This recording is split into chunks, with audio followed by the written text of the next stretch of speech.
एक नई कहानी लेकर हाजिर हूँ। सही सबक। राजू।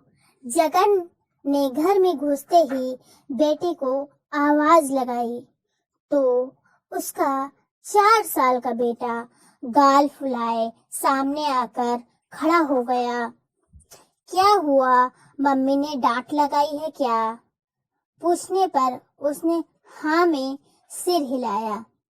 मम्मी ने उसे क्यों डांटा है यह पूछने की जरूरत ही नहीं पड़ी।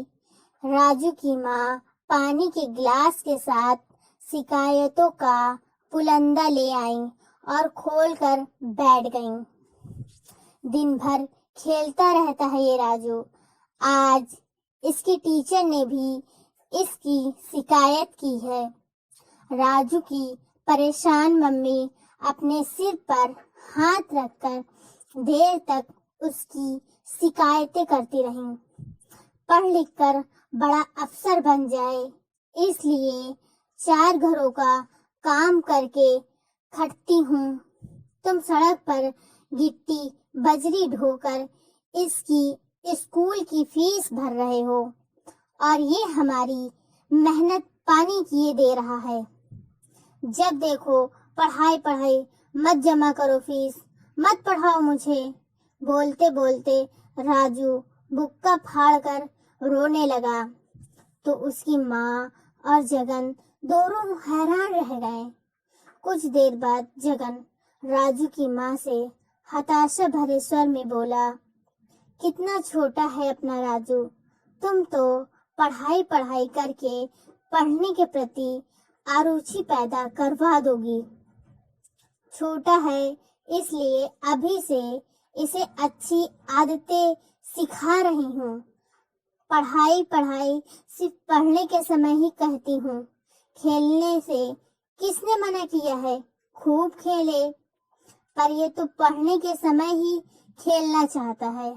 राजू की मम्मी बात सुनकर जगन ने प्यार से राजू से कहा, राजू ये तो सही नहीं है, खेलों को मना थोड़े करती हैं तुम्हारी मम्मी, पर पढ़ने के समय खेलोगे तो गुस्सा करेंगी ही। हमेशा का राजू का पक्ष लेने वाले पापा भी मम्मी का पक्ष लेने लगे तो वह रूठ कर, मैं किसी से बात नहीं करूँगा, कोई मुझे प्यार नहीं करता, कोई खेलने नहीं देता, कहकर फिर से भुसरने लगा। अपने लाडले को रूठा देखकर जगन ने झोले में हाथ डाला और लाल रंग का एक प्लास्टिक का ट्रक निकालकर उसको थमाया तो बिसुरता राजू सहसा खुश हो गया और आंखें चमक उठी। मम्मी के डांट के चक्कर में वह भूल ही गया था कि आज तो पापा उसके लिए खिलौने वाला ट्रक लाने वाले थे। 4 दिन पहले उसने दुकान में इसे देखा था और मचल उठा था, मुझे ये चाहिए, बाद में ले दूंगा, यह आश्वासन जगन ने दिया और अपनी खाली जेब दिखलाई। तब वह दुकान से टला। 2 दिन से वह शाम को अपने पापा का दौड़कर स्वागत करता है और खिलौने वाले ट्रक न देकर ठुनकने लगता है। पर आज के लिए पापा ने पक्का वादा किया था कि जो भी हो जाए वह उसके लिए लाल वाला ट्रक लेकर ही आएंगे। वैसे ही नहीं पढ़ता लिखता है, आपने खिलौना और लाकर दे दिया। राजू की मम्मी बड़बड़ाती हुई चली गई तो जगन उससे बोले, मम्मी बहुत नाराज है, उनको खुश करने के लिए पढ़ना होगा।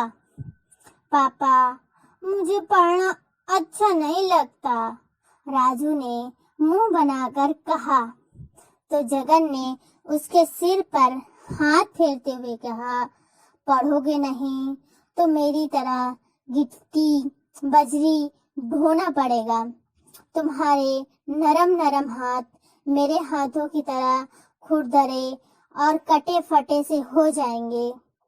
नहीं होंगे, मैं हाथों से बजरी थोड़ी ना उठाऊंगा, मेरा ट्रक उठाएगा।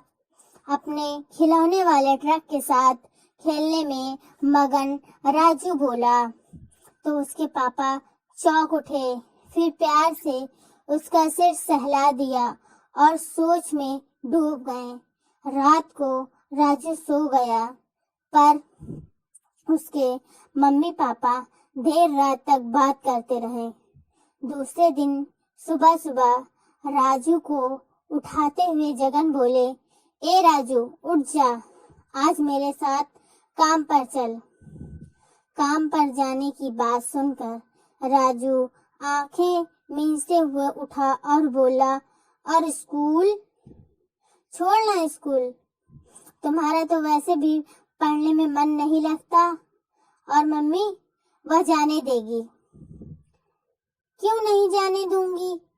अब जब तुम्हारा पढ़ने में मन ही नहीं लगता तो फिर ठीक है, जा अपने पापा का हाथ बटा आ। यह सुनकर राजू तो खुशी से झूम उठा।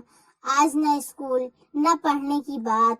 वह फटाफट उठकर तैयार हुआ और खिलौने वाला ट्रक उठाकर पापा के साथ साइड पर जहां काम हो रहा था वहां चल दिया। अरे जगन, धूल धूप मिट्टी में बच्चे को क्यों ले आए? जो मिलता वह यही पूछता। जवाब में हमारा राजू अब से स्कूल नहीं जाएगा, मेरी मदद करेगा, कहकर जगन सबको हैरान और नन्हे राजू को खुश कर देता। साइड पर जगन के साथ राजू को देखकर ठेकेदार ने पूछा, इसे क्यों ले आए?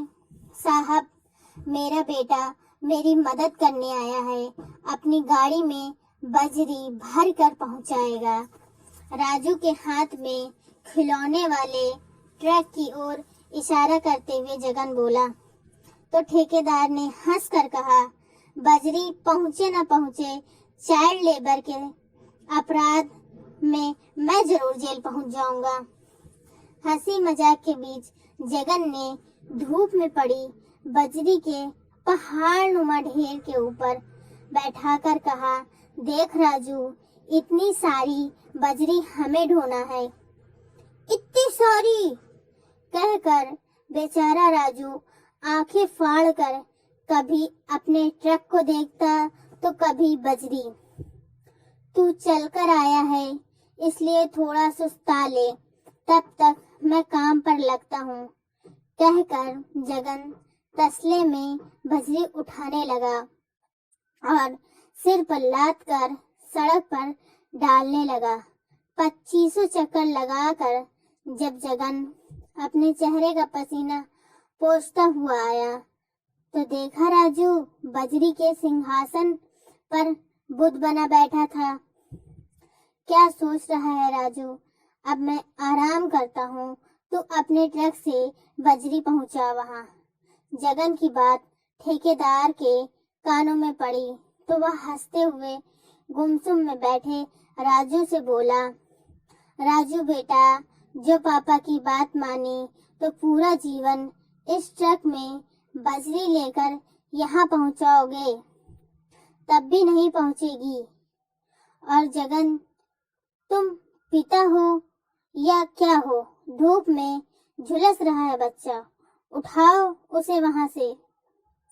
साहब, पिता हूँ, इसीलिए झुलसा रहा हूँ। स्कूल न जाना पड़े इसलिए यह खुशी खुशी मेरे साथ चला आया है।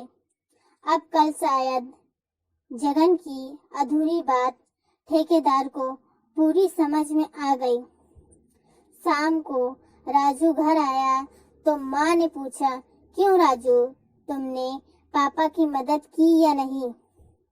जरूर कलता, पर बजरी ढोने के लिए इसका ट्रक थोड़ा छोटा पड़ गया था।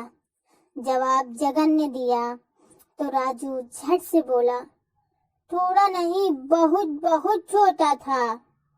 थके हुए राजू के कुम्हलाए चेहरे को देख मम्मी उसके सिर पर हाथ फेरते हुए बोली, थक गया होगा, चल हाथ मुंह धो ले, फिर दूध दे दूं। हाँ, बहुत थक गया हूँ, पर पापा तो बहुत ज्यादा ज्यादा थके हैं। उनको मेरे हिस्से का भी दूध देना। और हाँ पापा, कल से आप बजरी मत ढोना। क्यों? क्यों क्या? कितना मेहनत वाला काम है, कोई और काम देखो। अब तुम्हारा पापा पढ़ा लिखा नहीं है ना राजू, इसलिए उसे बजरी तो ढोनी ही पड़ेगी।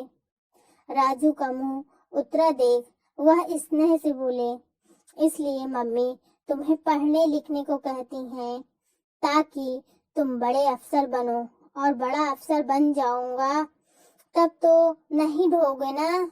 बिल्कुल नहीं, जगन ने कहा।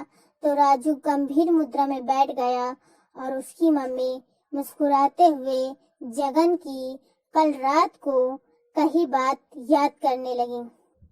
पढ़ने के प्रति रुचि जगाने के लिए बजरी कैसे उठाई जाती है यह उसे दिखाना पड़ेगा। उस दिन तो थका हुआ राजू सो गया, पर अगले दिन की स्वर्णिम किरण राजू को सही राह पर ले आई। इस बात का विश्वास राजू के मम्मी पापा को सुकून भरी नींद में डुबा गई। आपको ये कहानी कैसी लगी कमेंट्स में जरूर बताएं। Thank you.